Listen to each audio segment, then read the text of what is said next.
In today's video, I'm going to teach you how to archive a class in Google Classroom. If you want to keep your Google Classroom dashboard clean and organized without losing any of your class content, archiving a class is the best option.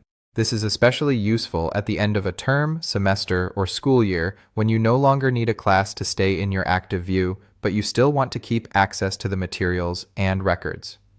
To get started, open Google Classroom and go to your main dashboard. This is the page where you can see all of your class tiles displayed.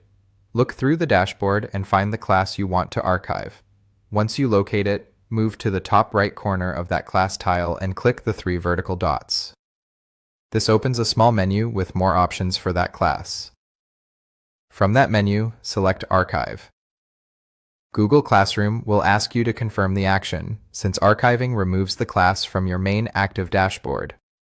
Once you confirm, the class will no longer appear with your current classes, which helps reduce clutter and makes your workspace easier to manage. It's important to know that archiving a class does not erase it. All of the class materials, assignments, and data remain available, and the files connected to the class stay accessible in Google Drive. So, if you need to refer back to previous work, announcements, or shared resources later on, that information is still there. Also keep in mind that only teachers and administrators have permission to archive or delete classes. If you are signed in as a student, you will not see these options. Now, if you're wondering where archived classes go, they are stored separately so they do not crowd your main dashboard. To find them, go to the top left corner of Google Classroom and click the menu icon, which looks like 3 horizontal lines. This opens the navigation panel. Scroll down to the bottom of that menu and click Archived Classes.